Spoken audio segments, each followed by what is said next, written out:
Thank you so much, Geshe.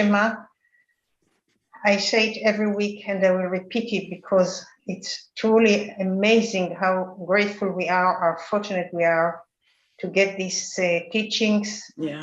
So let's begin. Thank you so much, Geshe, and thank you, Dalit, for your service. We appreciate that as well. Thank you all. All right. Thank you, Leora. Well then, let's start as usual with just some breathing meditation, letting go of whatever is disturbing, whatever is distracting us.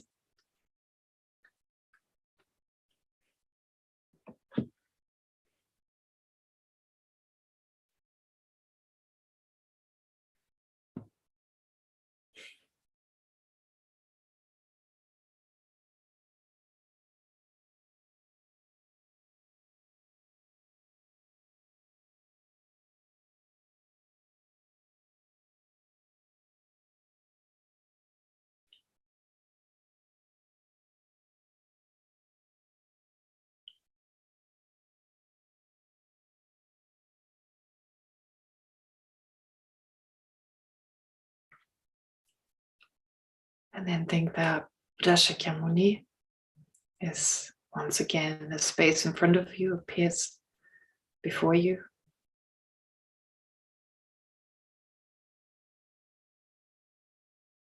In the form of a monk.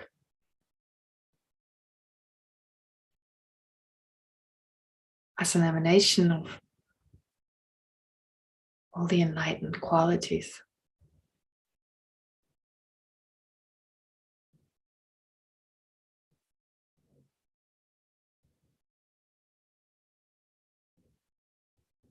And inseparable from your Llama or your Llamas.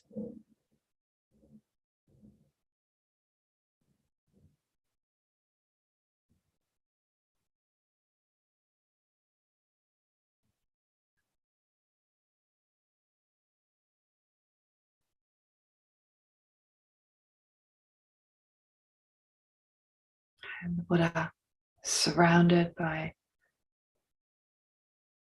the great Nalanda masters of India.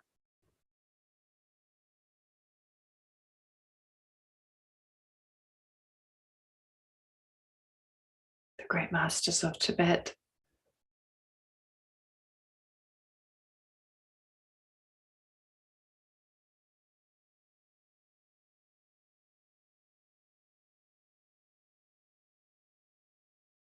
And by all the other great beings who've attained realizations, high realizations, and dependence on the Buddha's teachings.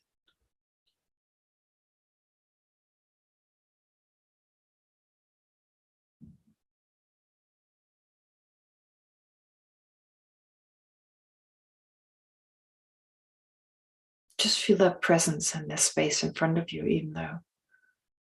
even if they don't appear clearly to your mind.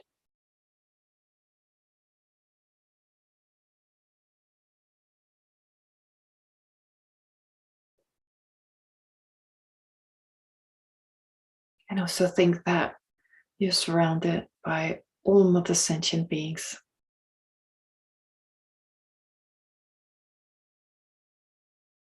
For whose purpose we're coming together here.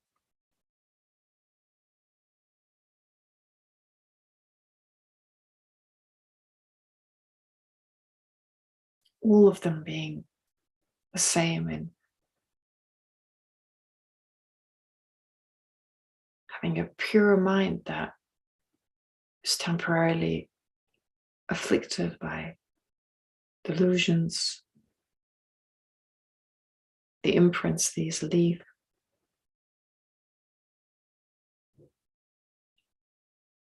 By suffering and other limitations.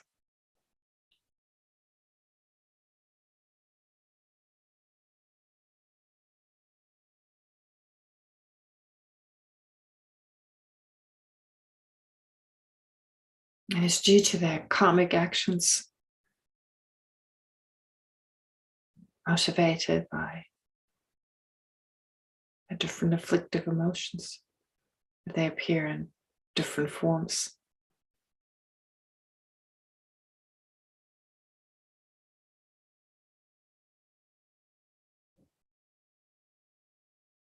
Well, all of them have the potential to become fully enlightened.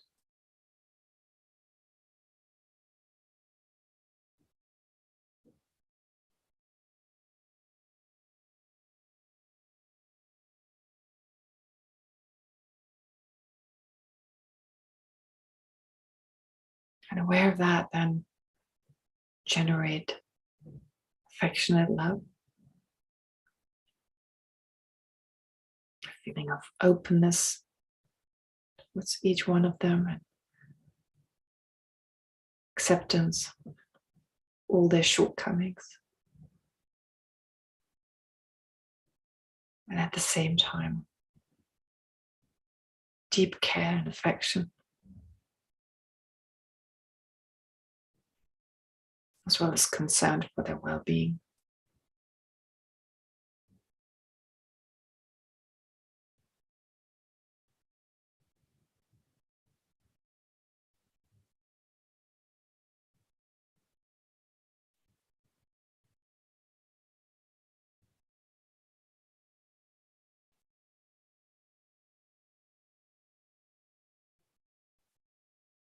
And then while focusing in particular on their suffering and its causes, that is not just their suffering of suffering, but also their limited happiness, as well as the fact that they have a contaminated mind and body.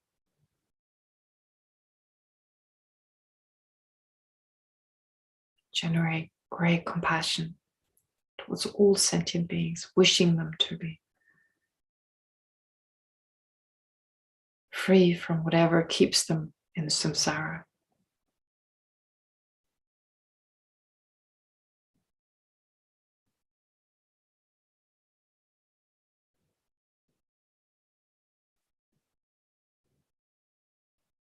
Not just that, may I be able to lead them away from whatever keeps them within cyclic existence. May I help them to free themselves from their afflictive obstructions, and possibly even from their cognitive obstructions.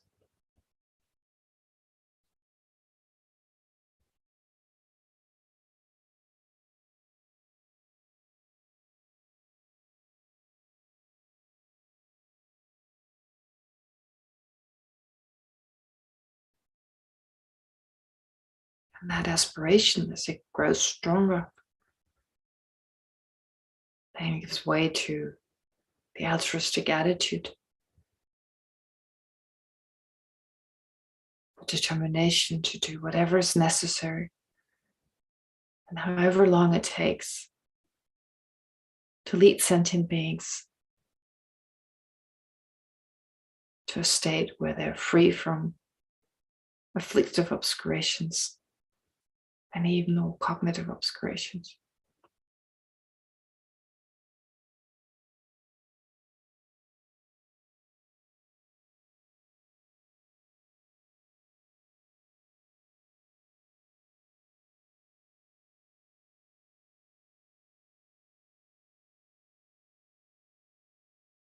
And since that is only possible once we become fully enlightened, let's generate bodhicitta, aspiration or even determination to become fully enlightened for the benefit of all sentient beings.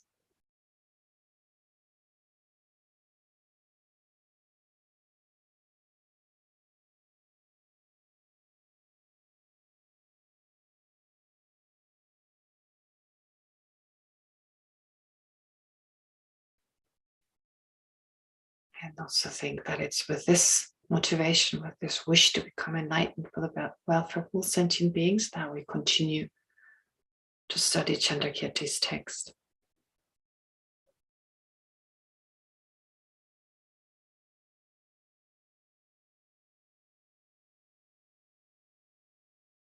And then let's take refuge and deepen our mind of enlightenment.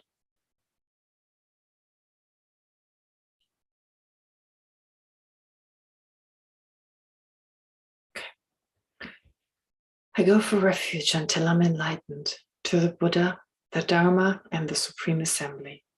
By the accumulation of merits, of practicing generosity, and so forth, may I become a Buddha to benefit all sentient beings. I go for refuge until I'm enlightened to the Buddha, the Dharma, and the Supreme Assembly.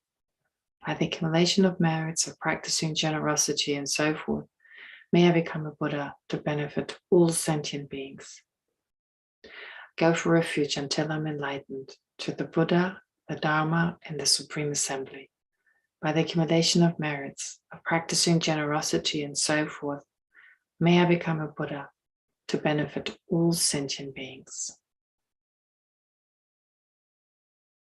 And once again, deepen your love and compassion. May all sentient beings have happiness and the causes of happiness.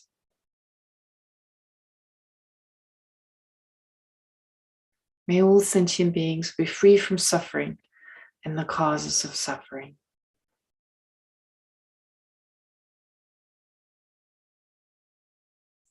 May all sentient beings never be separated from happiness that is free from suffering.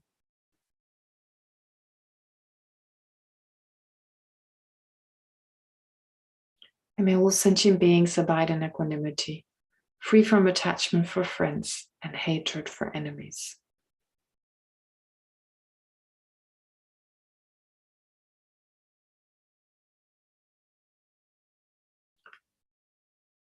Reverently I prostrate with my body, speech, and mind. I present every type of offering, actual and imagined.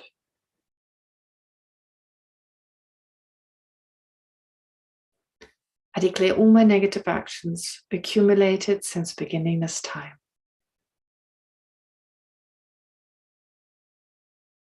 And rejoice in the merit of all holy and ordinary beings.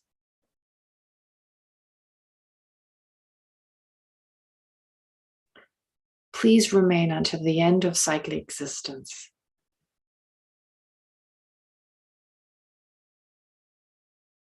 And turn the wheel of Dharma for living beings.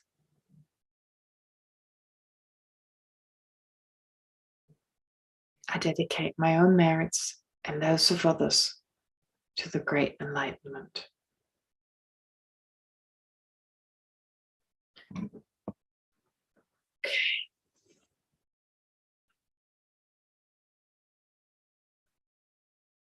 All right.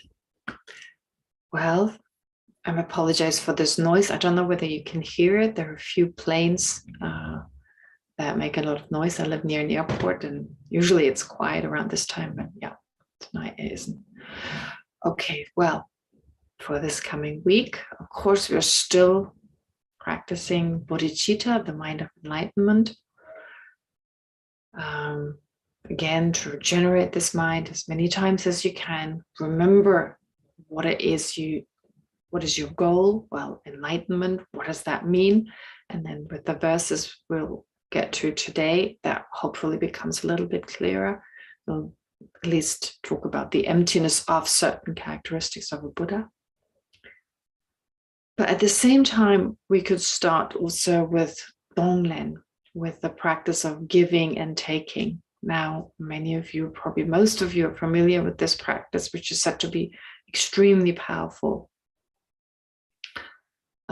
There are different levels to this practice, different levels in the sense that we may actually use some disease or something that you have a hard time coping with and use that for your practice, which is slightly more difficult than just ordinarily when things are going well, when you're at ease, etc. So when at that time you visualize, you utilize, you use the breath, as they say, you mount your breath, that is, you have that visualization of when you breathe in, you take on all the sufferings, all the problems and their causes of all sentient beings. So visualizing those in the form of dark light or dark smoke, whichever medium you like to visualize. And that then, as you, breathe in, you visualize it enters your heart, in which, when all this enters, all this darkness, all these afflictions, sufferings, and its causes. So when they enter your heart, and I'm not talking about the organ heart, but more in the middle of your center of your chest, it destroys all your self-grasping, your self-centeredness, and gives way to this endless love, compassion, and all other positive qualities. They naturally develop. And as you breathe out, you breathe them out, you kind of give them towards all sentient beings, or give them all sentient beings, so that, they're filled with happiness, joy, peace of mind, and of course, love, compassion, and so forth. So that seems a lot when you breathe in and breathe out, like the way I just explained it, like you have to take a really long breath. But of course, you should continue breathing normally. And once you've done the visualization, kind of visualized it a little bit more extensively, like what you breathe in and breathe out, then it's easy to just have that sense, this is what I'm breathing in, that's what I'm breathing out, and very quickly and very naturally continue breathing. And this, of course, since we're breathing all day long, you can do in any kind of situation. So generate fast. Again, remind yourself of bodhicitta, that is, generate the mind of enlightenment, generate bodhicitta, and then start with this practice when you don't have to focus on something specifically. You can just focus on, this technique of breathing in and breathing out. And I'll say a little bit more to it next time, but just in this simple way, whichever way you can do this, make your practice mainly about this. And of course, the mind of enlightenment, both in combination, bringing the two together. Okay, so that's for next week. And I'll finished the explanation of the 37 factors to enlightenment. So Varda very kindly typed them up, but I didn't get time yet to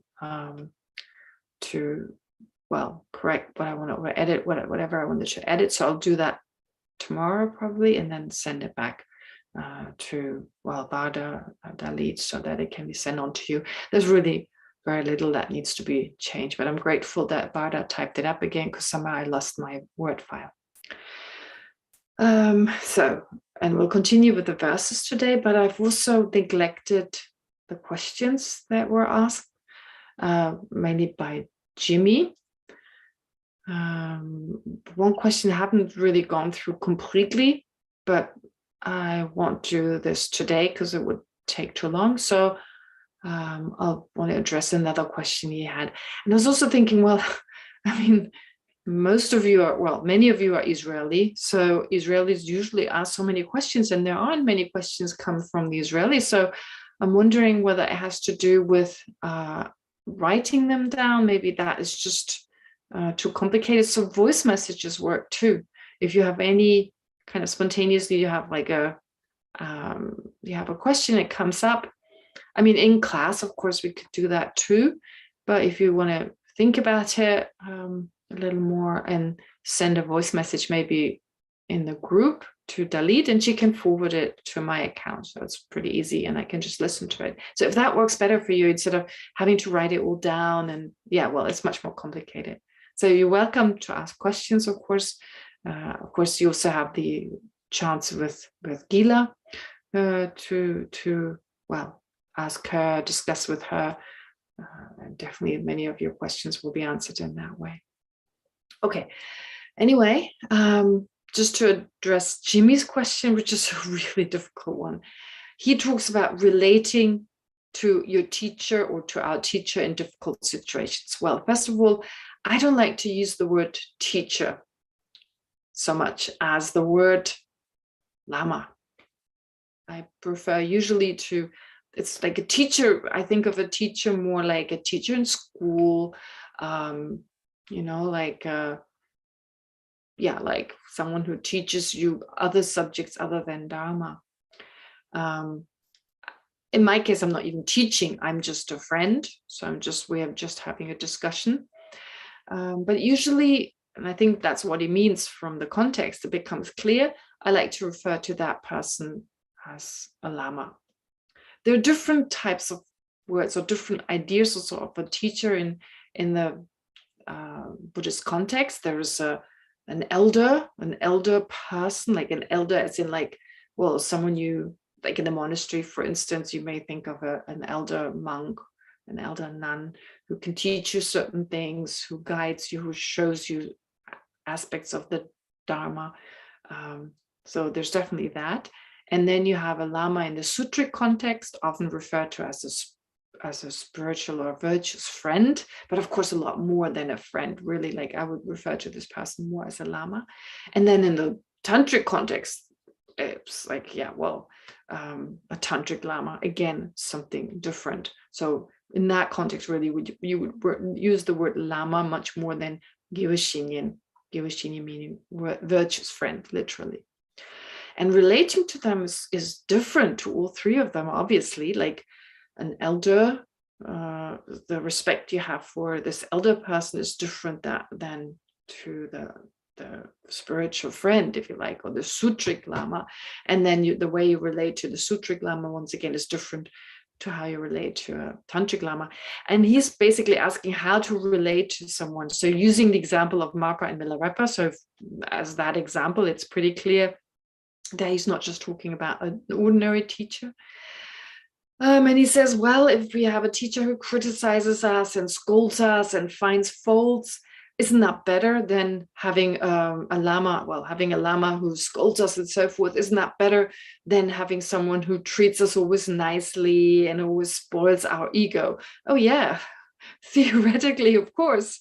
But how are we going to, I mean, in practice, it's quite different. I mean, if we think of Marpa and Milarepa, if we were to observe nowadays in the 21st century, like someone like Marpa, the way he treated Milarepa just from the outside, like just watching it, he'd probably be sued. I mean, they'd be like for abuse or whatever. So, of course, we know the story. We know what Marpa's intention were and who he was, and it didn't happen to us, and so it was pretty easy. But this is one of the most difficult aspects of Buddhist practice: how to rely on one's Lama. And of course, if it's a fully qualified Lama, yes, I mean, if this Lama just continuously strokes your ego, it's actually better if this Lama doesn't do so. I mean, it's rough with us, but that's how far can we take it? So there's theory and there's practice. I mean, like theoretically, yeah, been great, but practice, whoa, it's difficult to take. So of course we're all aware of that. Anyway, so definitely I would agree with him here on this. He's saying, wouldn't it better? It's the actual role of our teacher, destroy our ego cling, and shouldn't reinforce it. Yes, sure. So if we can actually do this, it's great to rejoice in whatever. I mean, receiving a teaching and so forth. That's yeah, well, in that way, definitely. And they say it's like the teacher, even if this teacher strikes us, if the teacher physically maybe hits us, that would be such a blessing. But it's like, wow, I mean, this is pretty dangerous. I mean, like, unless we need to have a fully qualified Lama. I keep saying teacher, I should use the word Lama, but if we have a fully qualified Lama, that's different. But first we need to make sure we have such a qualified Lama. I mean, not just an ordinary person. And then, of course, to understand that our connection with this Lama is a mental connection much more than a physical connection. So we don't have to be physically around this person, which of course is dangerous, because the closer we are physically around this person, the more our mind tends to think, oh, this person has this fault and that fault, and we start doubting the Lama. And if we start doubting the Lama, we have a tendency to also doubt the Dharma. If the Lama acts in a certain way that we don't approve of, whether this is in accordance with the Dharma or not, if it's a fully qualified Lama, of course it's in accordance with the Dharma. But if it's not a fully qualified Lama, okay. But then what are we going to do then? We relied on this person. But the thing is, there's a difference between the Sutric Lama and the Tantric Lama, of course. The Sutric Lama, we don't have to see as a Buddha. Once you start engaging in Tantric practice, and that's why it's so considered one of the reasons why it's so advanced, well, then you are obliged, especially when it comes to highest yoga tantra, when you take tantric vows, to see your Lama as a guru, as a Buddha. And then, wow, that becomes really difficult to see everything as the enlightened activities. So no wonder that's difficult. But even without going into this, we don't need to see the Lama as inseparable from the Buddha, but we can. It's beneficial. But for that, again, we have to distance ourselves a little bit, in that even if we're around this person and we keep thinking, oh, this person makes this mistake and that mistake, to remind ourselves, well, we will always perceive other people like that. Part of it is, well, because of our own mind. And sometimes there are certain actions that may look, well, like Mapa, the way he treated Milarepa from the outside, it seemed pretty tough, but it's actually for the benefit of the disciple. So there's so much to consider, and it's a really difficult topic. So therefore, always try as much as you can to rely on the Lama who's qualified, to check the Lama for as long as you can. And you're pretty safe if you rely on His Holiness the Dalai Lama, for instance. I don't think we need to check to the degree as we would with regard to other lamas. And I'm not saying other lamas. I mean, Jada Rinpoche, I have no doubt, is fully qualified. Lama Zopa Rinpoche, no doubt, I mean, there's so many wonderful lamas around that we can definitely rely on if we have that connection. And then to perceive them as a Buddha is so beneficial, but that's also difficult, because he also asks here, well, what about their ordinary everyday appearance? It's so difficult, like seeing them as Buddha Shakyamuni, but when we visualize our Lama teacher in human form, should we visualize an ideal aspect or just an ordinary everyday appearance? And I would say, well, it's like this ideal, seeing the Buddha on one hand and that ordinary appearance as inseparable. That's not easy to do, but understanding, well, these are just manifestations, the Lama. If we visualize the Lama as a Buddha in the Sutric context, I'm not talking about Tantra, just in the Sutric context, which is so beneficial, of course, receiving in that way through the Lama, even if the Lama is not a Buddha, the full blessings of an enlightened being. That's considered definitely one of the main benefits. And then not seeing this as intrinsically an ordinary person, but also considering emptiness, the fact that, well, definitely not inherently ordinary, and whichever kind of appearance here is an old, weary, tired, sick, etc., the examples that Jimmy gives here, well, they're just appearances to our mind, as everything is just an appearance to our mind. What doesn't appear to us is the Buddha, the enlightened activities, but we visualize them. And so we can kind of bring the two together, which the more you do it, the easier it gets. So there's certain practices you can do to do so. He mentions here the 7 limb prayer. Yeah, in that context, you can do that, the 7 limbs, yeah. And he also asked, what about, what is the proper offering to our Lama? What should be the proper remuneration to our Lama for teaching us? I think not just small change, but everything. Well, it's not about material things. It's mainly about practice. The best offering to our Lama is to practice what they teach. I think that's extremely important. And in that way, yeah, rely on someone as qualified as His Holiness, as Jada Rinpoche, and so forth. I mean, it doesn't have to be of the Giluk tradition, but of other traditions.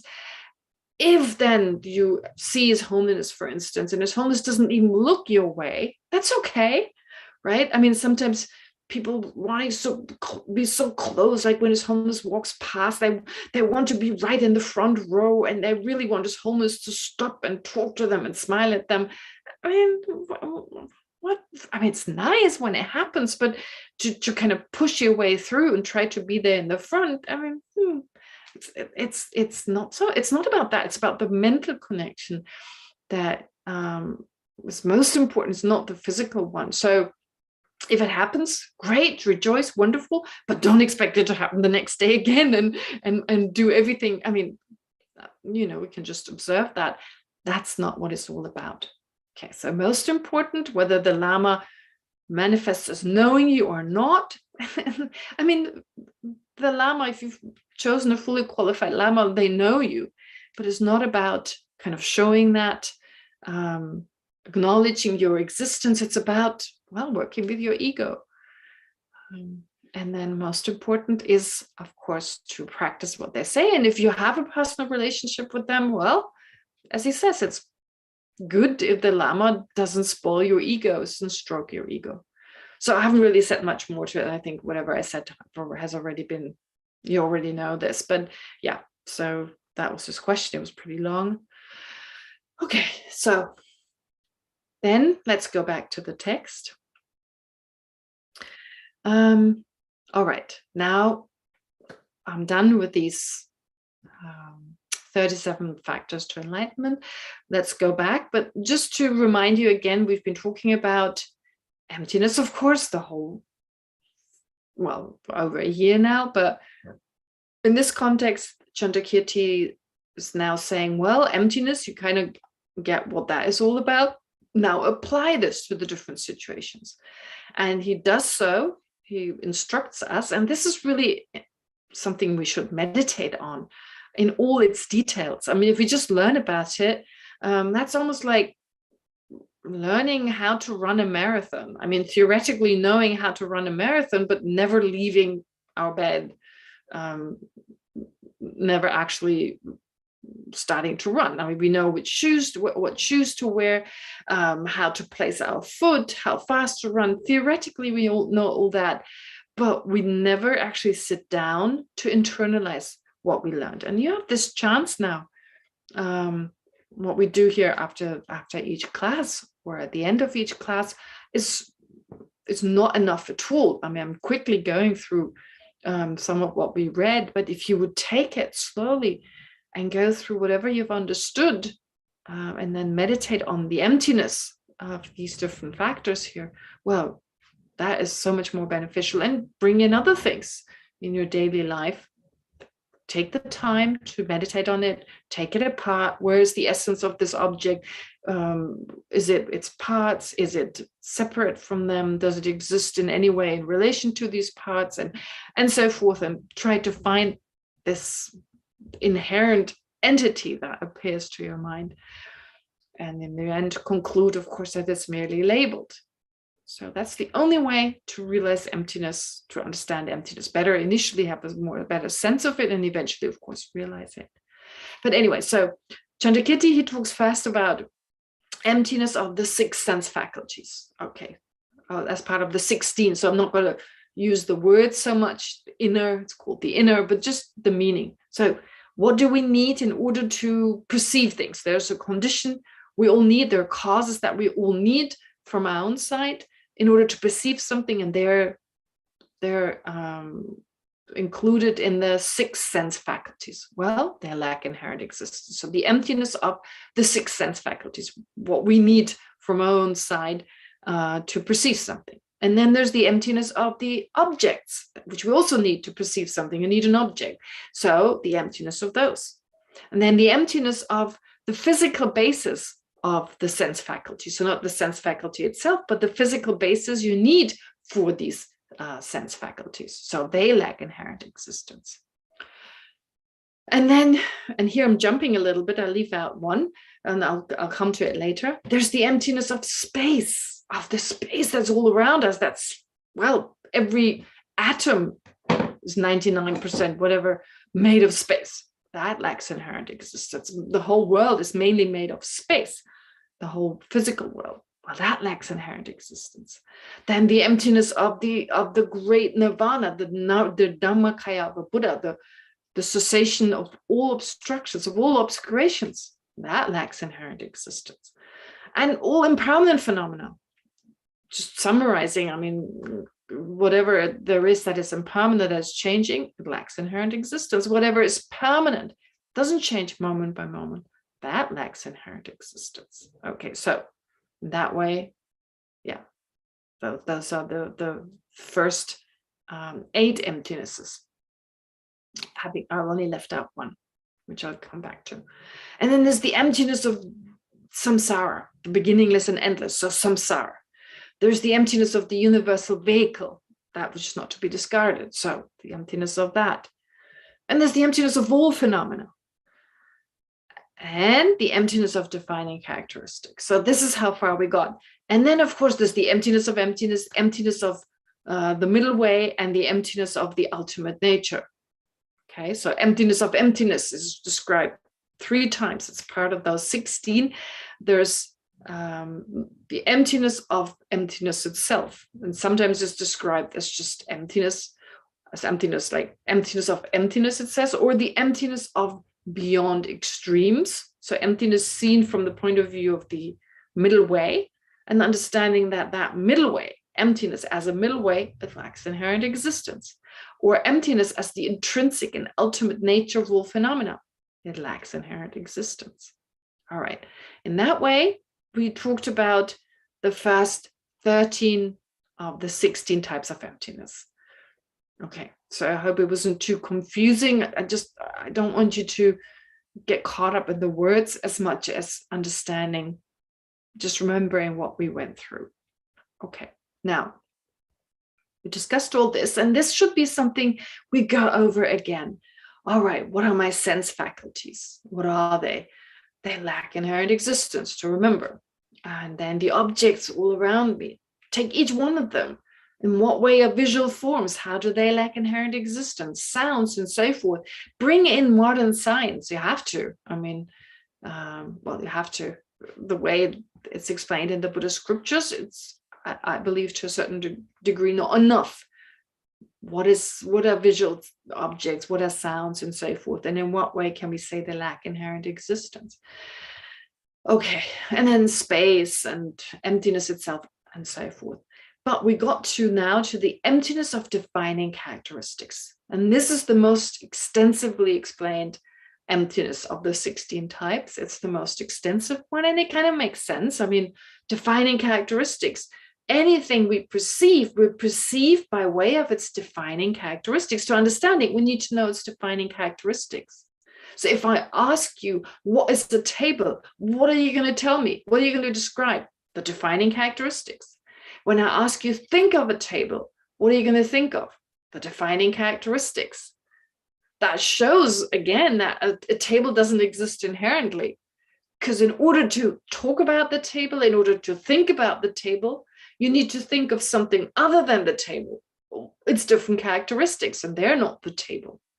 So the table is really just labeled on the basis of its parts, its characteristics. Its parts are really, they characterize it. They're characteristic for it. Okay, but our problem often is when we, for instance, meditate on the emptiness of the I. All right, if we really take the time, compassion and love, they make us feel good. So we have much more of a tendency to meditate on them, to think about them. Emptiness doesn't make us feel good, at least not right away. But to take the time, where's the I? How does the I exist?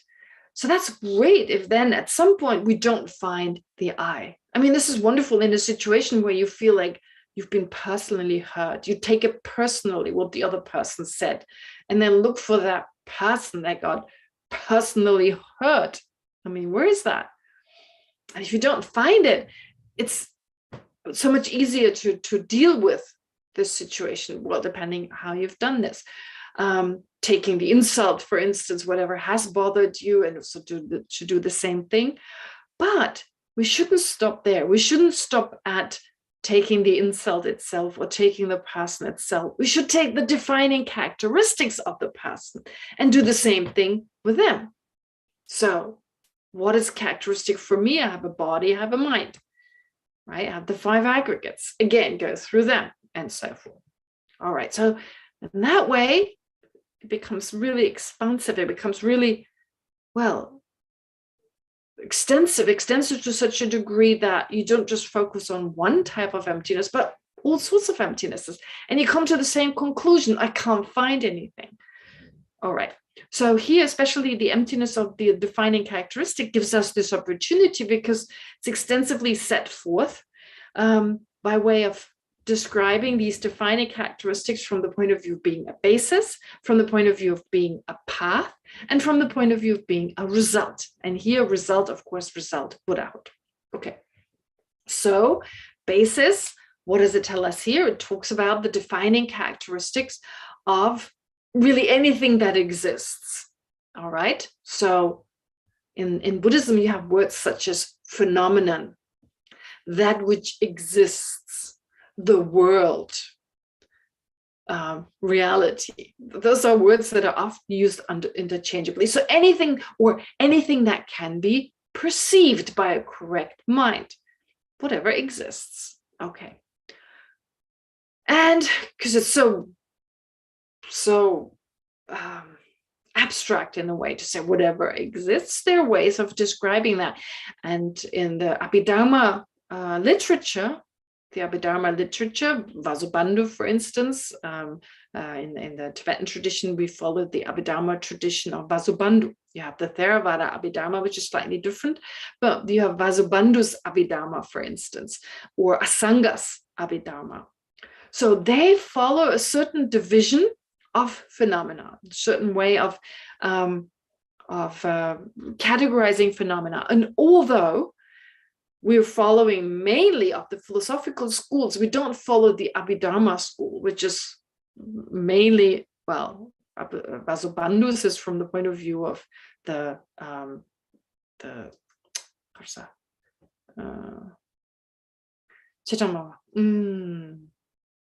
Vaibhashika. The Vaibhashika, mainly from the point of view of the Vaibhashika. And then Asangas from the point of view of the Chittamatra, Asangas Abhidharma. Although these are not the highest schools, but their way of categorization that we've taken over, that is accepted. It's beautiful. It's really well done. So the 5 aggregates, the 18 elements, and the 12 sense sources. They're described in the Heart Sutra. The Heart Sutra is pretty much talking about emptiness also of the 5 aggregates as a basis, the 18 elements and the 12 sense sources. And then it talks about the path, right? It talks about the 12 links as like that which is to be overcome. The 12 links, like the purified version as a path. It talks about the 4 noble truth, the emptiness of the 4 noble truth. And here again, the path and the cessation, mainly from that point of view, it describes the path. And in the end, it describes the result. So you have that same kind of emptiness of basis, emptiness of path, emptiness of result. Of course, here we're talking about the defining characteristics of basis, path, and result. And of course, of the emptiness of those. Okay, but like I said, the emptiness of the basis here, by way of the 5 aggregates, we can look at the basis. 5 aggregates, we usually think of the 5 aggregates as that which characterizes a person. And that's how it was originally set forth by the Buddha himself, just talking about the 5 aggregates as that which characterizes a person. But then slowly, it was also seen as all phenomena, at least all impermanent phenomena. They can be categorized into the 5 aggregates. They can be, classified into those.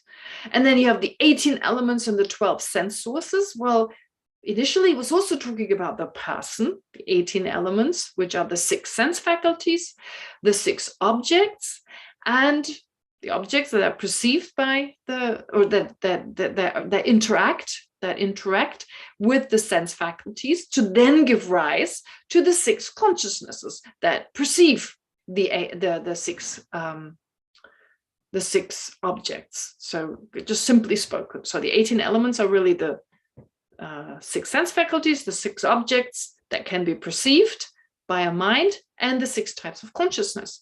And so, the objects are not really part of us, but in a way, well, the objects I perceive are not the same that you perceive. I mean, there's a unique perception of my mind that is not the same as your perception. We can both say we see a vase, but we perceive it differently. Therefore, in a way, you can say they describe me as a person, but more specifically, they describe all phenomena, of course, too. I mean, all phenomena can be included in the 18 elements, as well as in the 12 sense sources. The 12 sense sources are the 18 elements minus consciousness. Okay, just different ways of dividing things up. All right, that describes. So I said initially these 5 aggregates, the 18 elements and 12 sense sources. When you go back in time and historically in Buddhism, initially they were used. This description was used to describe the person, but eventually to describe all phenomena. All of reality is included in those.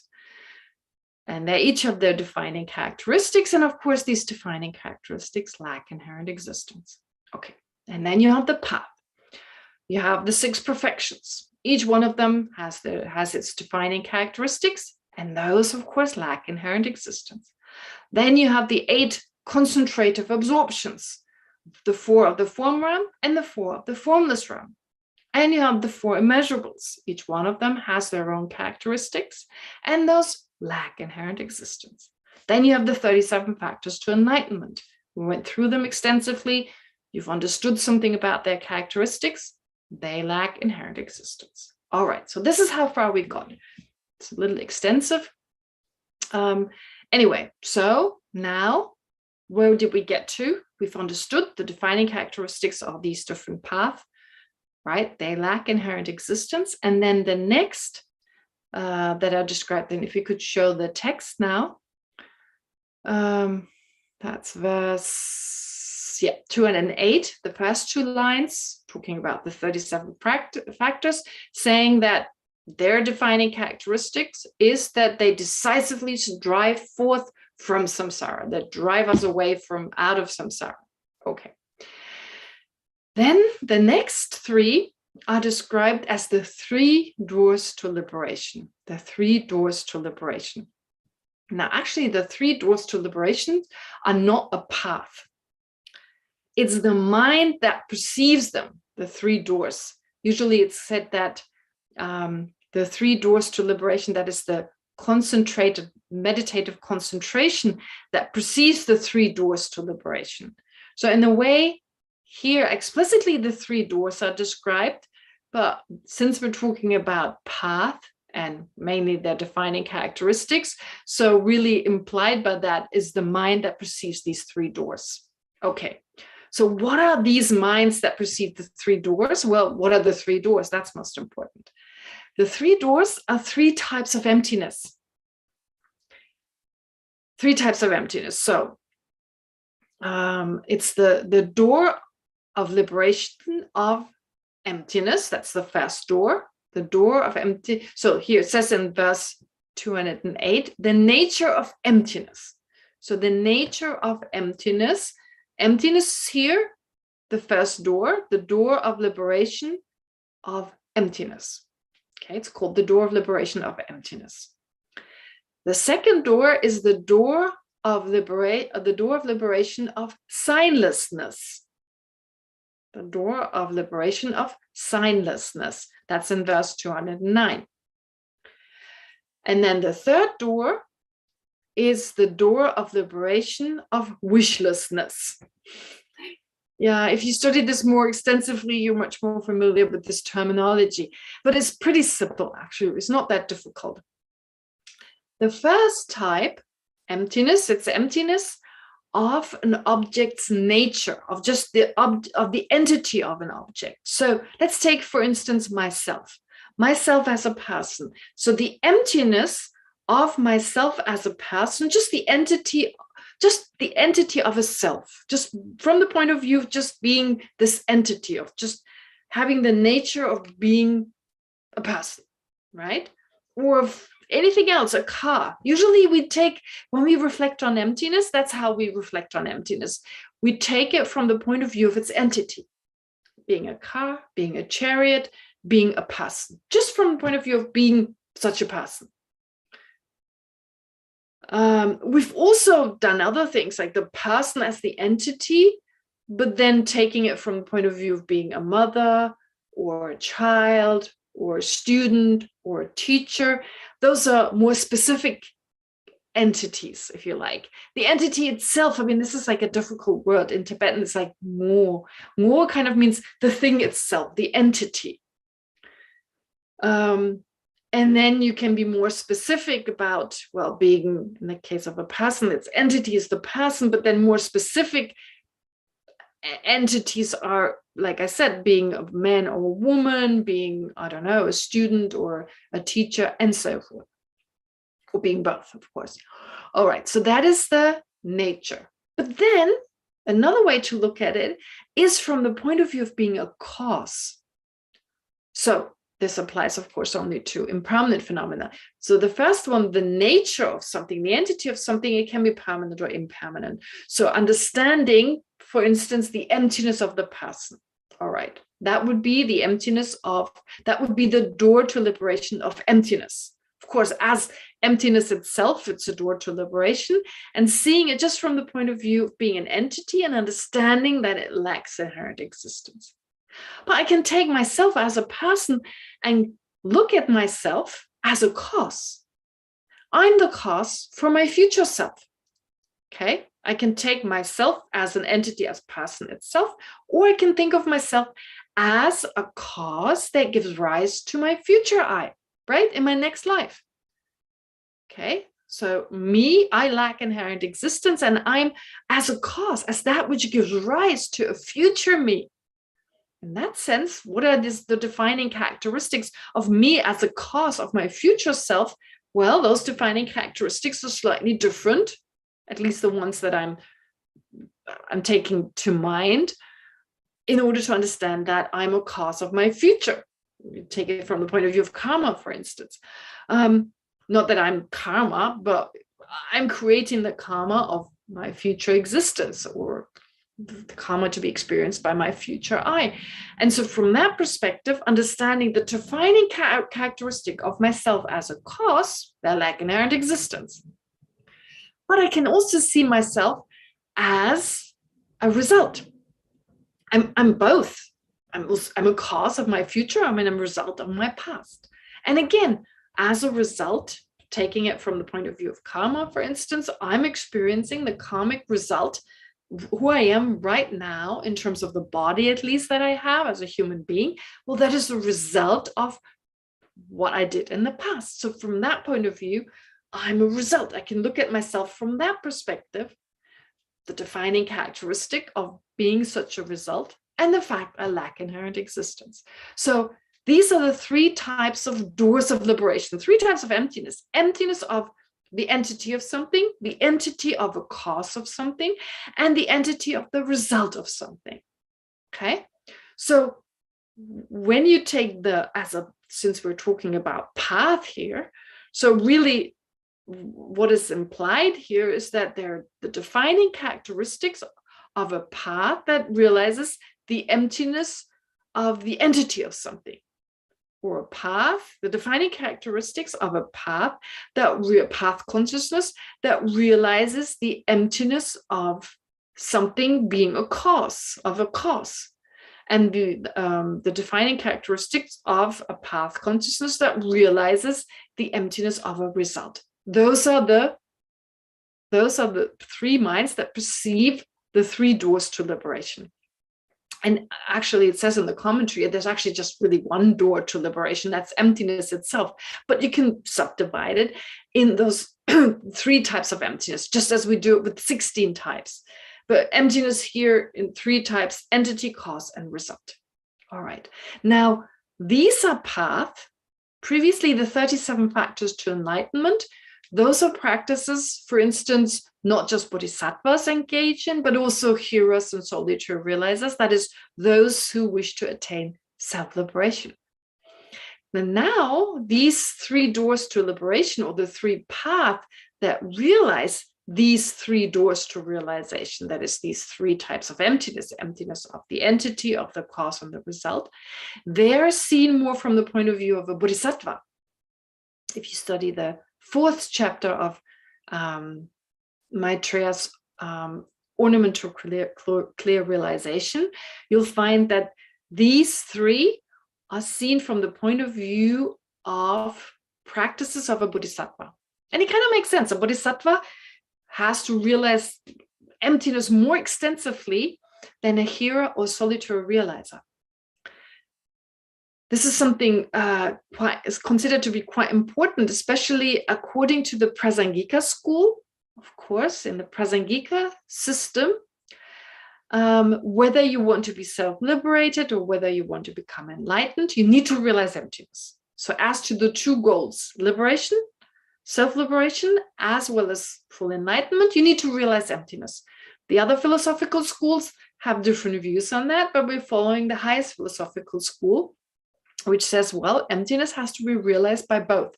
But there's a difference. A hearer or solitary realizer, so anyone who aims for self-liberation, needs to realize emptiness, yes, but not as extensively as a bodhisattva. So extensively doesn't mean, of course, you have to realize it. You have to realize it in dependence on all phenomena, right? So here, extensive and not extensive does not refer to the basis, but usually the difference is from the point of view of the reasoning. There's so many reasonings, so many different reasons for why phenomena don't exist inherently. Does a hearer and solitary realizer have to know all these reasons? No, they don't have to teach as extensively as a bodhisattva. A bodhisattva's aim, of course, is to become a Buddha and then guide all sentient beings to that same state. So when do you train that as a bodhisattva? You need to know emptiness in and out. So in a way, these three doors to liberation, just looking at things from different angles, so it could kind of be symbolic of that. We could see it from that perspective, that these different types of emptiness are more from the perspective of a bodhisattva who needs to, well, like I said, know emptiness more extensively to teach it in a really wide way, in a really extensive way. And so, yeah, so therefore these three types of doors of liberation in the mind that perceives them are paths that are usually associated with bodhisattvas. Okay, so anyway, so what are their defining characteristics? Here, just the emptiness is mentioned, the door of liberation of emptiness, unobjectifiable, and as such, it's utter absence. It's just the absence of inherent existence of the entity of something. All right, it makes sense. So that's the defining characteristic. It's actually the defining characteristic of the others as well. But, well, more specifically, when we talk about the emptiness of the entity of something, well, being unobjectifiable, utter absence of wrong conceptualization when it comes to this entity and so forth. All right, then signlessness is peace itself. So sign here, some say that sign refers to cause. So free, a cause being free from inherent existence, signlessness, is peace itself. So peace from apprehending, well, the inherent existence of the cause of something. That is therefore, defining characteristic here of the signlessness is peace. Peace in terms of, well, absence of an inherent cause. And then the nature of the third door to liberation is the absence of suffering and delusion.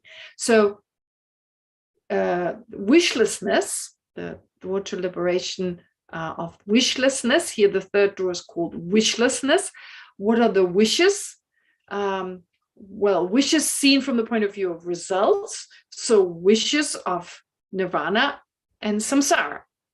Right? So the lack of inherent existence of wishes associated with samsara and nirvana, and here in particular as results, seen as results, well, their defining characteristics of the defining characteristic of the emptiness of something, of a result, which is the third door, the emptiness of a result, that is seen from the point of view of the absence of suffering and delusion. As like the resultant. So this is a little bit abstract, a little bit obscure and difficult. Yeah, I mean, this is where the study of Parchin, as it's described, the study of Parchin it talks about the different path, the different types of, well, here we're talking about path, right? But explicitly we talk about the emptiness of this path. But of course we need to explain the path itself too. It shows you how complicated the study of Parchin is. The study of Parchin, as you remember, as you maybe know, I don't know, but is when you take the Perfection of Wisdom Sutras. We're studying the Perfection of Wisdom Sutras. Actually, when we study Chandrakirti's text, when we study Madhyamika or on emptiness, we study the Perfection of Wisdom Sutras, such as the Heart Sutra. When we study Maitreya's Ornament to Clear Realizations, which is usually described as the study of Parchin, we study the Perfection of Wisdom Sutras, but in a slightly different way, because the Perfection of Wisdom Sutras explicitly teach emptiness, explicitly, if you look at the words, teach emptiness. So when we study this explicit meaning of the Perfection of Wisdom Sutras, that is emptiness, we study Madhyamika, we study about emptiness. But there's also the study of the implicit meaning of the Perfection of Wisdom Sutras, which is the different path consciousnesses that take us to enlightenment. And that is the study, that is these path consciousnesses as implicitly taught in the Perfection of Wisdom Sutras. Well, Maitreya summarized them in his text, Ornament for Clear Realizations. And when we study that, we study the implicit meaning. For instance, represented by the mantra Gata Gata Para Gata Para Samgata Buddhya Soha, Tayata Gata Gata Para Gata Para Samgata Buddhya Soha, which is the Perfection of Wisdom mantra that is mentioned in the Heart Sutra as an example. And here, the meaning of these syllables are really the path to enlightenment. So in that way, the same sutras are taken and studied on different occasions. For 6 years at the least, you study the implicit meaning, and about 3 to 4 years, the explicit meaning. The explicit meaning emptiness, it doesn't take that long because it's not that extensive. It's on emptiness, emptiness, emptiness, but it's not as extensive. But of course, because it's this object that needs to be realized, the object we need to realize in order to become enlightened. But that is not enough. There needs to be something that realizes the object and not just realize emptiness, but also meditates on love, compassion, and so forth. And that is described by way of the different path. And that is so extensive that it takes much longer. So it's really extensive and really complicated. I mean, the 4th chapter of the Abhisamya Alamkara, that is of the Ornament for Clear Realizations, that is Maitreya's summary of the implicit meaning of the Perfection of Wisdom Sutras, is so extensive. Takes a really long time, very complicated. Not as difficult to understand as emptiness, but very complicated. So you've already, I start talking about these different doors to liberation and the minds that perceive them. Yeah, it's pretty complicated. And I don't want to confuse you too much, but I also don't want you to walk away and not understand anything. Okay, anyway, those were the 3 doors to liberation mentioned in verse 208 and 209. Okay, I hope these are clear. So the defining characteristics were here mentioned, and of course to remind us those lack inherent existence. And then the last line of 209, it talks about the 8 liberating factors. Again, 4th chapter of the Ornament for Clear Realization as part of the study of Parchin. They're described there. Okay, no, it's not 210, it's the last line of 209. Okay, it's the last path that is described here. Again, seen from the point of view of a bodhisattva path. It's explained from the perspective of a path that is typical for a bodhisattva. And there are 8 of them. So I was thinking, should I just race through them or say a little bit about them? I find it so interesting, so I want to share this with you. I'm not going to talk about the last 5. The last 5 are meditative absorptions, very concentrated minds with regard to the formless concentrations, where the mind does not focus on any like when we do breathing meditation, we're obviously focusing on something physical, which is the breath. So it's definitely not a formless meditation. But as our mind becomes more focused and more concentrated, we can actually, our mind is so fixated on physical things, but we can leave that behind and focus on things that are non-physical. Endless space here in the sense not physical space, but non-physical space, just the absence of any obstructive contact, and mind, consciousness, which is non-physical, and so forth. So there are these 4 absorptions where you don't focus on something physical, so it's formless, physical-less, and then these 4 absorptions, which are here described as liberating factors, liberating the mind from any obstruction, especially in particular 5 obstructions to concentration. They're mentioned in the commentary and illuminating the intent, at least in the form of a footnote. So the obstructions to concentration, 5 of them are mentioned here. And with these 4 absorptions on formless objects or formless absorptions, you can overcome them. Okay, those are number 5 to 7 of the 8 liberating factors. All right. And then the last one, the 8th one, I'm saying this on purpose, the last one is a concentrative mind where you no longer have coarse feeling and coarse discernment, the 2 aggregates, the aggregate of feeling and the aggregate of discrimination or discernment. If they're coarse, the mind is distracted. Of course, we know with feeling, we know with discernment, when we discern, when we discriminate something, the mind is disrupted. So a subtler version, so there's this very concentrated mind, very deeply concentrated mind, where you overcome, in some scriptures, it says feeling and discernment are totally gone, which is difficult to say because, well, you still have feeling and discernment. It's one of the omnipresent factors, at least, yeah. Discrimination and feeling are not just part of the aggregates, but also part of the omnipresent mental factor. So they're omnipresent, and to be a person, you need to have those 2.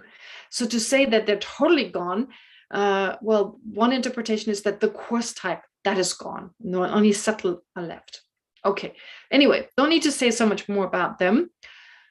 Those are 5 liberating factors, 5 types of path consciousnesses that a bodhisattva needs to develop, and their defining characteristics: lack inherent existence.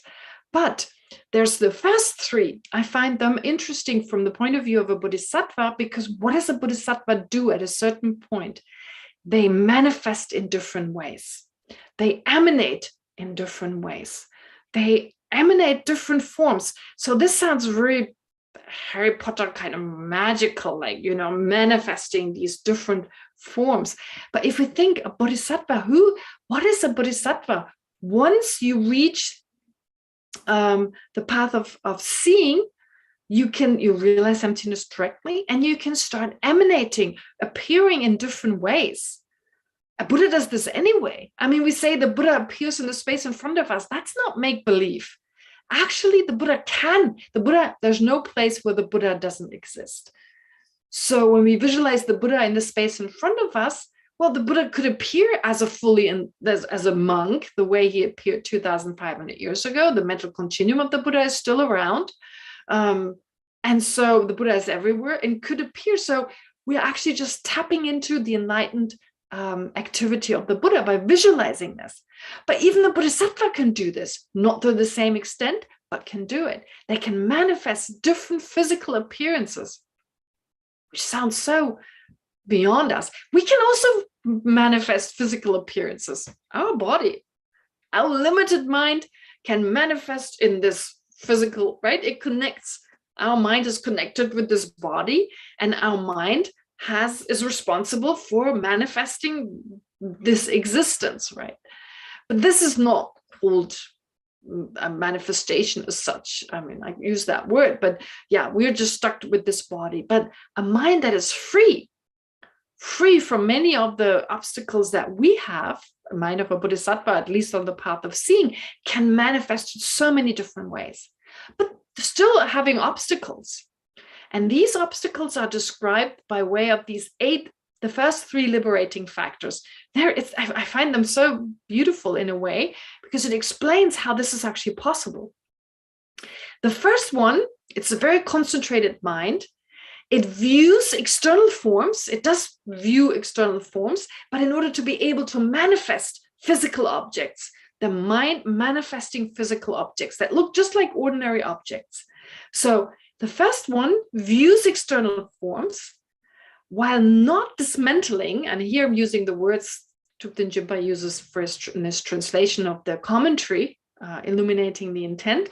So dismantling the perception of the form inside, so my own body.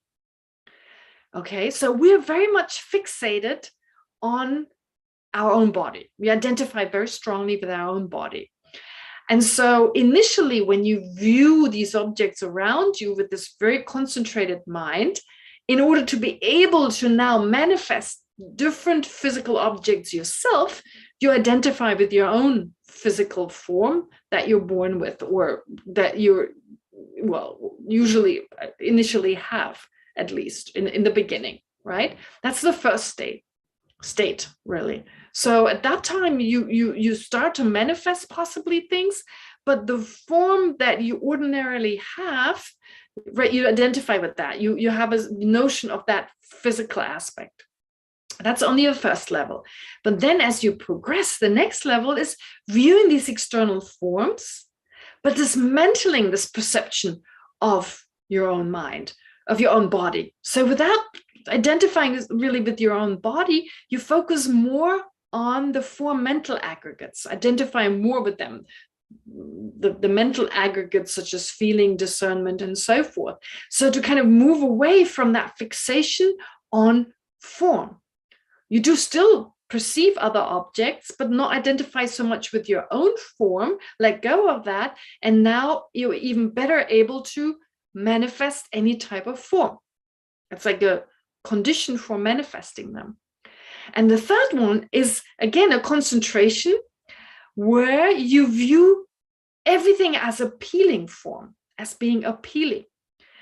Because what happens is when a bodhisattva, when they start emanating, manifesting different forms, initially it's difficult because we're so fixated on our own form. So you let go of that as the second state, the second of the 8 liberating factors. And where you view external forms while not dismantling the perception of your own form. And then you're able to let go of that, holding on to your own form, and you're viewing other phenomena in that way. But then you have a tendency only to emanate, to conjure up, to emanate appealing forms. There's this resistance of the mind to manifest unappealing forms. It has to be appealing. But actually, it is not necessarily appealing, whatever's beneficial to others. And to overcome that, then the bodhisattva learns to see that all phenomena are appealing, that appealing and unappealing is totally relative. It's relative. In relation to one object, it's appealing. In relation to something else, it's unappealing. Therefore, this appealing and unappealing is relative. And I find that so beautiful. It's explained very beautifully in the 4th chapter. Without going into too much detail, but the thing is, and this I just want to share with you, although it's got nothing to do with the topic, but when else are we going to talk about it? We're not studying the 4th chapter of the Abhisamya-alamkara, but it's training the mind to understand that it's all relative. Appealing or not appealing is relative. And that you can have something that is both appealing and unappealing. From that perspective, it's appealing. From another perspective, it's unappealing. And in actuality, well, everything is appealing, of course, if it's beneficial. All right. So the bodhisattva, as part of the next liberating factor, perceives without kind of perception of himself as having form, all that falls away. Identifying with that falls away, but perceiving things and seeing that, well, they're all appealing, and then being able to manifest whatever is necessary, whatever is beneficial. Okay, so these are the first 3 doors to liberation that are mentioned here, just briefly mentioned, and their defining characteristics. I briefly mentioned all 8, but only very superficially. They're freeing, they're utterly freeing. They're freeing us, well, in general, of course, from that which keeps us from being totally focused. But more specifically, the first 3, as from the point of view of being a bodhisattva path, frees us from being limited in what a bodhisattva can manifest. Okay. All right. So time is up again, and I spent far more time than I meant to. It's always like that. But yeah, so just to summarize, to say once again, as to the last path, the defining characteristics that are described here, of course, they lack inherent existence. But before we can understand that, we need to understand these paths. We've learned that there are 3 paths: realizing emptiness or perceiving emptiness. One perceives the emptiness of the entity of something.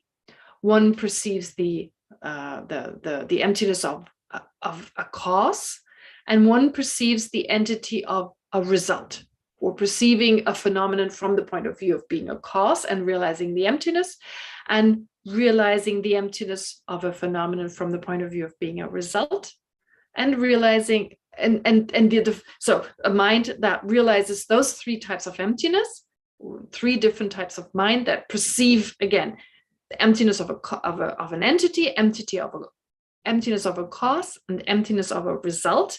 So these are the 3 minds, the 3 types of minds that perceive the 3 doors to liberation, or these 3 types of emptiness. And they each have their defining characteristics, and which again lack inherent existence. Okay, so sorry, this is a little bit complicated, but yeah, so to understand these 3 doors to liberation from the point of view of being path, or being minds that perceive these 3 doors to liberation, the 3 types of emptiness, and understanding that the defining characteristics of those lack inherent existence. And then you have next the 8 liberating factors. Again, their defining characteristic is utterly freeing. That lacks inherent existence. But to understand these liberating factors, I explain them more extensively. So, of course, of the 8, you have the 4 formless absorptions, plus so a concentrated mind that is one of the formless absorptions, a concentrated mind that has overcome coarse feeling and coarse discernment. And you have the first 3 that I explained lastly, that's explained at the end. So you have those first 3 that are specifically for, well, in the case of a bodhisattva, wanting to emanate different forms, and they're liberating in the sense that they enable this bodhisattva to let go of their fixation with form, fixate more on the mental aspects, but also overcome their preference for manifesting only appealing forms, or what they find appealing, and instead being able to see everything as appealing as long as it's beneficial. Okay, so I just wanted to stress that. Okay, so with this, we completed the defining characteristics of a path consciousness, and understanding that they lack inherent existence. And next time we'll go through the result. That'll be much quicker than today. But I hope what we've understood is this, that when it comes to emptiness, I mean, certain emptinesses are more difficult than other emptinesses. Okay, in the sense that anything that we have to leave behind, okay, at some point when we understand anger needs to be left behind, attachment needs to be left behind, it's easier then to understand the lack of inherent existence of those, because they're no longer desirable. But when we talk about basis, result, path, and result, well, there's something, the basis needs to be understood. So it's really important. So then it's important to understand that although it's important to understand the basis, 5 aggregates, 18 elements, or whatever, in whichever way you want to look at the phenomena that which exists, it's important to understand what exists from the perspective of existing. When we give it that importance, then it's harder to understand that it lacks inherent existence. So we need to remind ourselves it lacks inherent existence. Well, its defining characteristic lack inherent existence. So that helps us to let go of that. And then when it comes to path consciousnesses, well, they're even more important is on the basis of understanding reality, understanding the basis, what exists, what I need, what I don't need, and so forth. It's all part of understanding the basis. Then I develop these paths. And again, these path consciousnesses, they take me towards enlightenment. And I need to understand they lack inherent existence. So it's important to show them. And then next time we look at the results in the form of a Buddha. And I promise this time I won't take that much time, it'll be faster. And then understanding even these qualities of a Buddha and its defining characteristics, they lack inherent existence. Okay. All right. So I've really spent a lot of time. Since I can't really see you directly, I have no sense whether I've just made things worse. I should have just gone through them quickly, or whether it was really helpful to go through all this in more detail, where in actuality it's really just saying emptiness, emptiness, emptiness, right? But yeah, so I've done it, can't undo it, and hopefully it's been a little bit helpful. I've just shared my own fascination, especially with these first three doors of liberation. I find them so, because you don't really get much material on what these emanations mean. You hear all the time they emanate, but how do they train exactly? It's not really explained. So I find these steps very helpful. Okay, that's enough for today. We've got a little bit of time left to do some meditation, so let's do exactly that. Just need to set my stopwatch. Okay. All right, so we start again with some breathing meditation. Just let go whatever confusion there is, just clear your mind, and then we do a brief analysis or analytical meditation.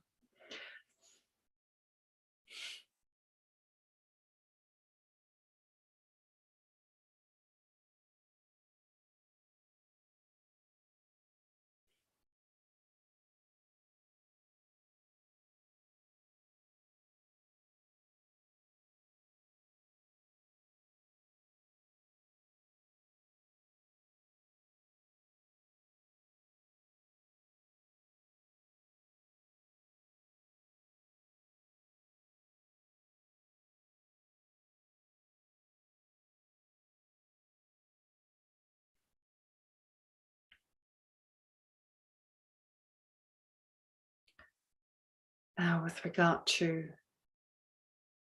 the emptiness of defining characteristics,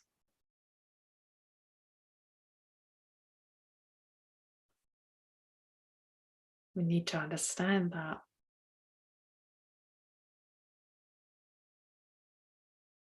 just as the objects to be abandoned and their defining characteristics lack inherent existence,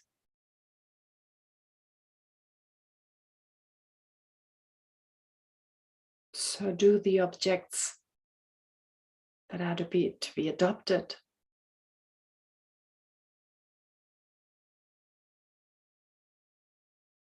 Together with their defining characteristics.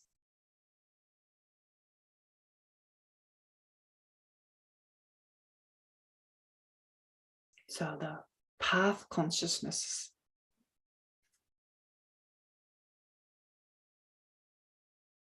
we adopt or develop,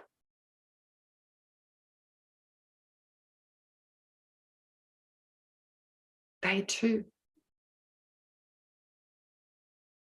do not exist in and of themselves.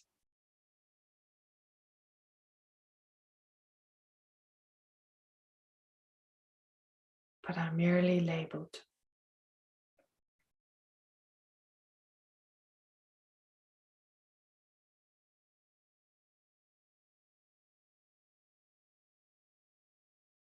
So, for instance, the path consciousnesses that perceive the 3 doors to liberation.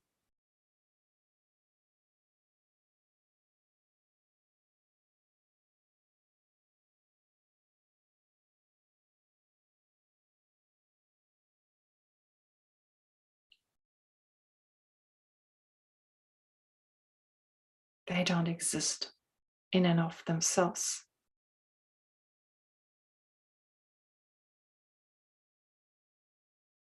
And in particular, the 3 doors to liberation themselves.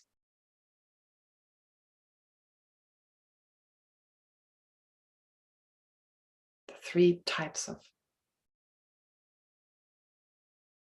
emptiness.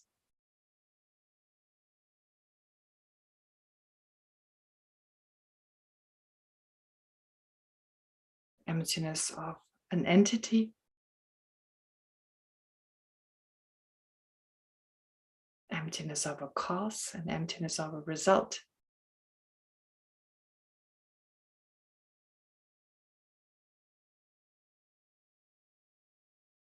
They lack inherent existence too.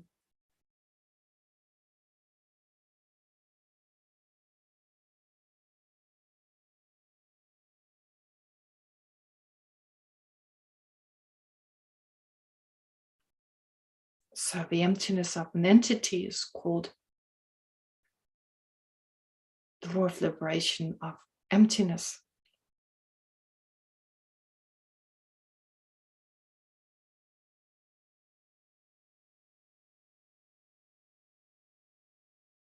It is labeled on the basis of the utter absence.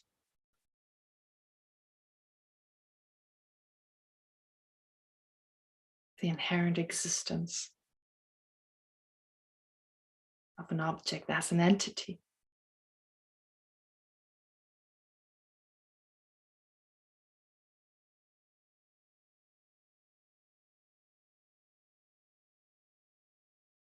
And then there's the door of liberation of signlessness.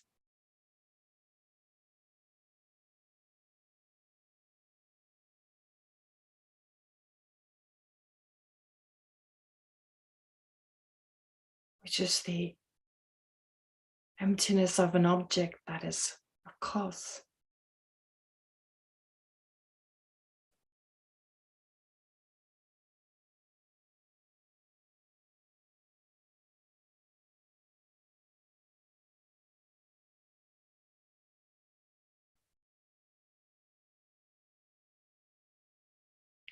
Its defining characteristic is peace itself, in that it's the mere absence of an inherent cause.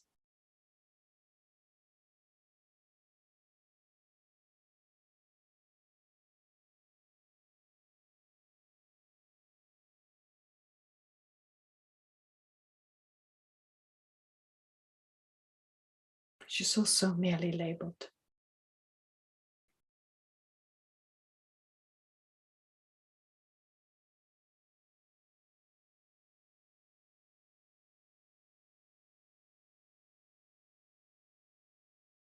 And then there's the door of liberation of wishlessness.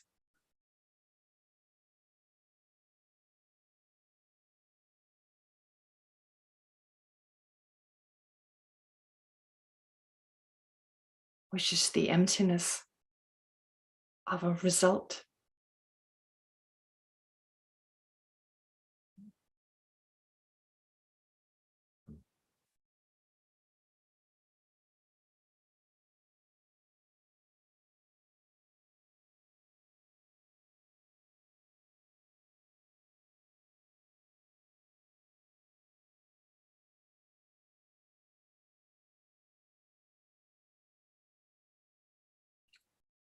The defining characteristic being described as the absence of inherent suffering and delusion.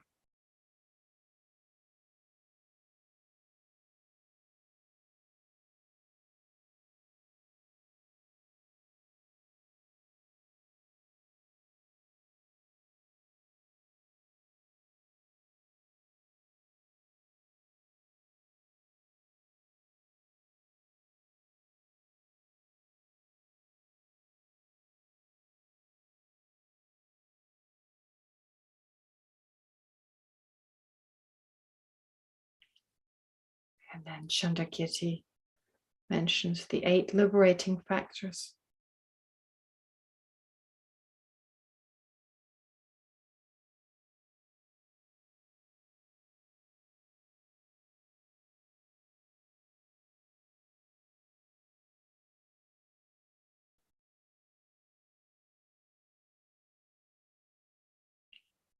Their defining characteristics being utterly freeing,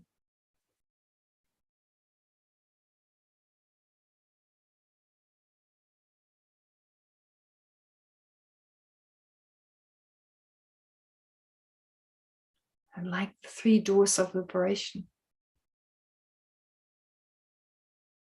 and the minds that perceive them, they're also merely designated.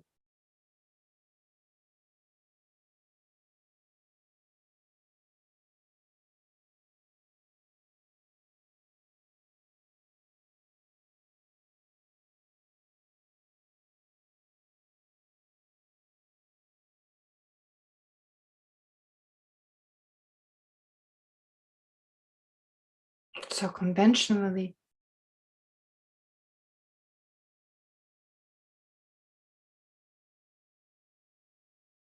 these 8 awarenesses or concentrations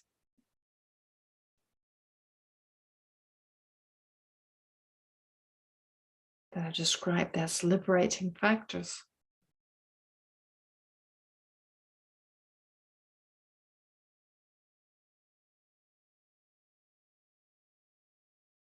conventionally, they help bodhisattvas to overcome their obstructions,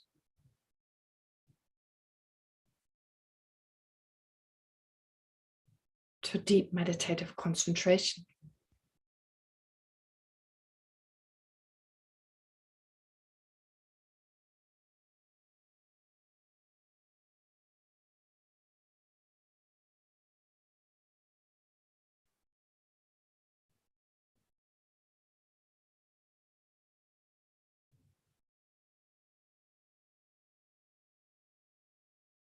The first 3 in particular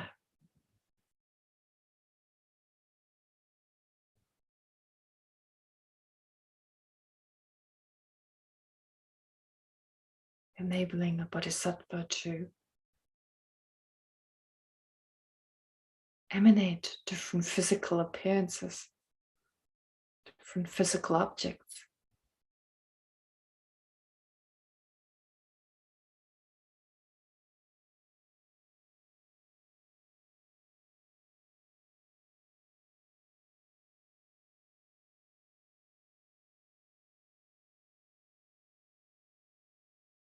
The first one being still fixated on one's own body.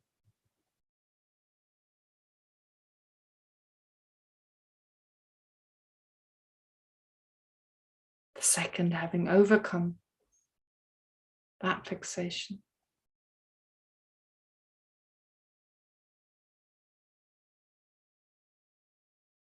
And the third one having overcome the preference for emanating only appealing forms, or appealing physical objects.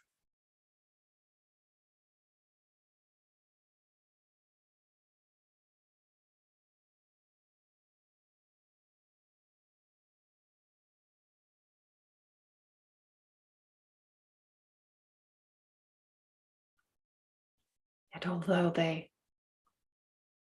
all exist conventionally,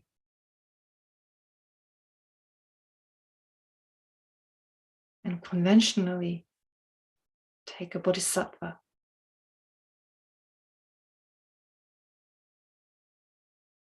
to Buddhahood,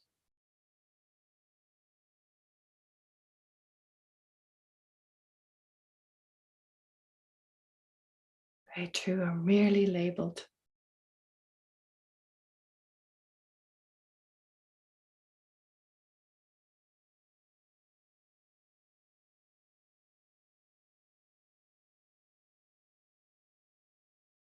on their different moments of awareness, their functions,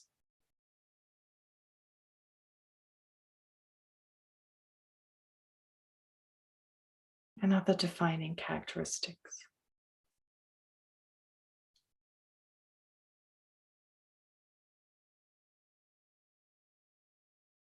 Which in turn are also only labeled.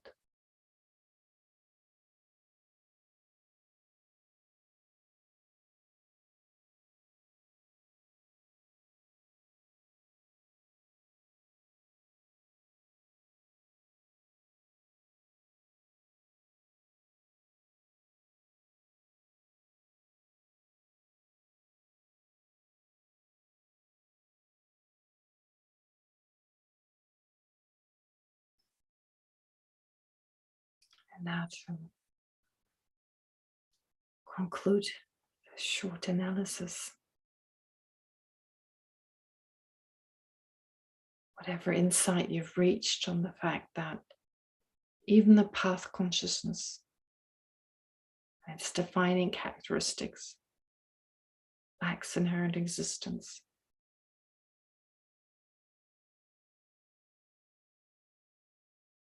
Whatever conclusion you've come to, single-pointedly focus on that for a few moments.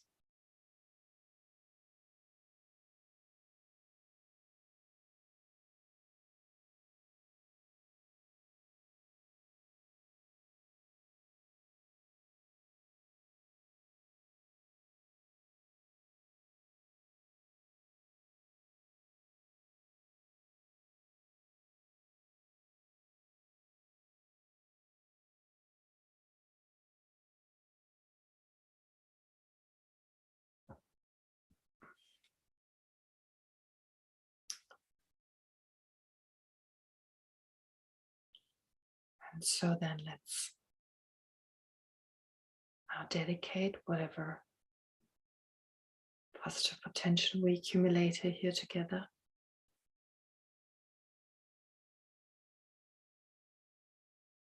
May become a cause for us to realize these different types of emptiness, to directly experience it, in order then to eventually eliminate all the obstructions to liberation and to enlightenment, not just for our own benefit, but for the benefit of each and every sentient being.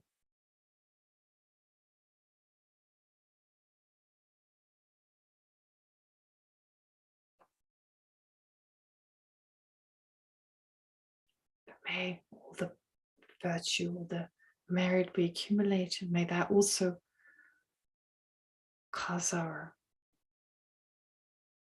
Lamas, like His Holiness the Dalai Lama, and all the other fully qualified Lamas who guide and inspire us to have an extremely long life, to remain strong and healthy, so that they can continue to teach us through their example and through their words.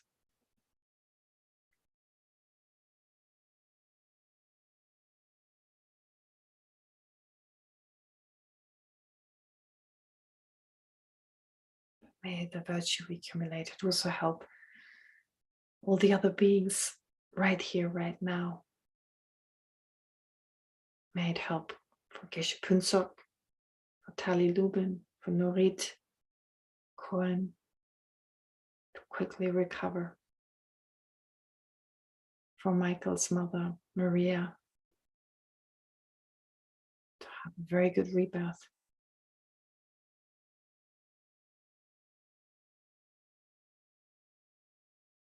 And of course, may it have the effects that Shantideva describes.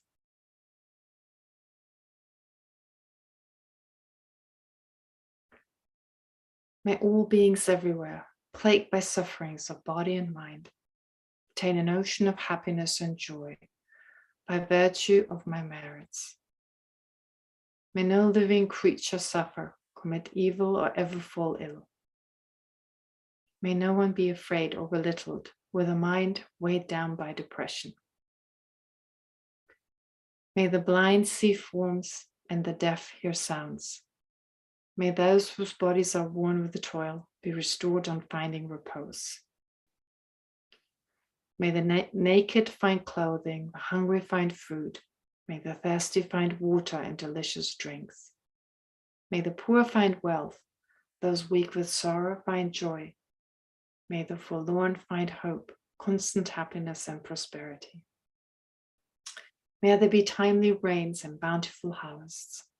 May all medicines be effective and wholesome prayers bear fruit. May all who are sick and ill quickly be freed from their ailments. Whatever diseases there are in the world, may they never occur again. May the frightened cease to be afraid, and those bound be freed. May the powerless find power, and may people think of benefiting each other.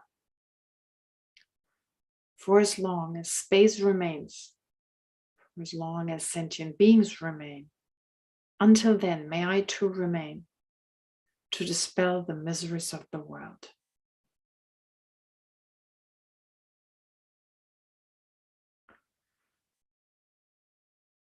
Okay, thank you very much. Just to remind you, we're still focusing mainly our practice, throughout the week, focusing on bodhicitta, on the mind of enlightenment, generating that again and again, especially, of course, for those people who are suffering right now, mostly, because of the armed conflict in the Ukraine. But let's not forget to include in our compassion and our care also those responsible. So to differentiate between the person and the action.